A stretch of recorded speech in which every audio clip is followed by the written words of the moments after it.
जी साईं जी खड़ी शरीफ आए सन नवाज शरीफ वाले ਤੇ ਉਹਨਾਂ ਨੇ ਉੱਥੇ ਇੱਕ ਬੜਾ ਪਿਆਰਾ ਜਿਹਾ ਉਸ ਵੇਲੇ ਸ਼ੇਰ ਲਿਖਿਆ ਸੀ ਖੜੀ ਸ਼ਰੀਫ ਵਾਲਿਆਂ ਨੇ। ਅੱਛਾ ਅੱਛਾ ਅੱਜ ਉਹ ਸ਼ੇਰ ਸਭ ਬੜਾ ਪਸੰਦ ਕਰਦੇ ਲੋਕ ਔਰ ਬੜੇ ਬੰਦਿਆਂ ਦੀ ਫਰਮਾਇਸ਼ ਵੀ ਐਸੀ ਜੀ ਜੀ ਇਹ ਵੀ ਦਰਦ ਵਾਲਾ ਸ਼ੇਰ ਹੈ ਜੀ ਠੀਕ ਤੇ ਦਰਦ ਵਾਲੇ ਪਸੰਦ ਵੀ ਜੀ ਜੀ ਠੀਕ ਜੀ ਠੀਕ। ਉਹ ਜੀ ਅੱਜ ਹੀ ਮੁਹੰਮਦ ਬਸ਼ੀਰ ਸਾਹਿਬ ਚੱਕ ਬਾਂਸਰੀਆਂ ਵਾਲਿਓ ਆਲਮ ਹਕੀਮ ਸਊਦੀ ਅਰਬ ਤੇ ਰਿਆਜ਼ ਅਹਿਮਦ ਸਾਹਿਬ ਜੀ ਜੀ ਮਾਸ਼ਾਅੱਲਾ ਆਫਤ ਸ਼ਮੀਰ ਸਾਹਿਬ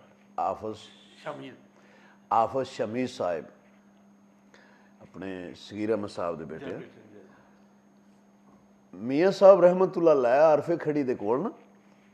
ਕਾਜ਼ੀ ਸੁਲਤਾਨ ਮਹਿਮੂਦ ਆਏ ਅਵਾਨ ਸ਼ਰੀਫ ਵਾਲੇ ਕੁਛ ਦਿਨ ਰਹੇ तो इजाजत मंगी काजी सुल्तान महमूद रहमतुल्लाह अलैह अवान शरीफ वाले तो मियाँ मोहम्मद साहब गरीब नवाज के अखां के चथरू आ गए। काजी साहब पूछया गरीब नवाज मैं इजाजत मंगी है रोन लग पे हो तो आरफे खड़ी फरमाते ने काजी साहब कोई पता नहीं फिर शायद मुलाकात ना हो। उत्थे आजी मोहम्मद बशीर साहब चक बांसरियाँ 5 स्टार नूर प्लाजा डिंगा वाले उत्थे मियाँ साहब ने ਬੈਂਤ ਲਿਖਿਆ 4 ਸਤਰ ਦਾ ਤੇ ਬਿਲਖਸੂਸ ਜਨਾਬ ਚੋਰੀ ਅਸਾਨ ਸਾਹਿਬ ਭੰਗਰਾਂ ਵਾਲਾ ਨਜ਼ਦ ਕੜੀਆਂ ਵਾਲਾ ਜਨਾਬ ਚੋਰੀ ਇਕਰਾਮ ਸਾਹਿਬ ਭੰਗਰਾਂ ਵਾਲਾ ਆਲਮ ਹਕੀਮ ਅਮਰੀਕਾ ਔਰ ਜਨਾਬ ਚੋਰੀ ਮੁਹੰਮਦ ਰਿਆਜ਼ ਸਾਹਿਬ ਚੱਕ ਬਾਂਸਰੀਆਂ ਵਾਲਿਓ ਉੱਥੇ ਜਨਾਬ ਮੀਆਂ ਸਾਹਿਬ ਲਿਖਦੇ ਨੇ ਅੱਜ ਸਾਹਿਬ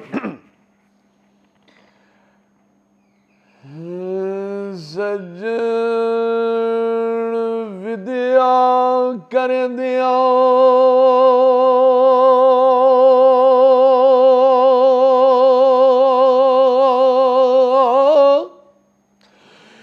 ਤੇ ਸੱਜਣ ਵਿਦਿਆ ਇਹ ਕਰਦਿਆਂ ਨੈਣਾ ਚਾਹੇ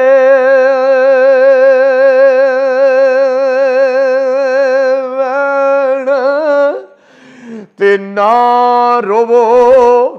ਓ ਨੈਣੋ ਪੈੜਿਓ ਵੇਖ ਲੈਣ ਦਿਓ ਨਾ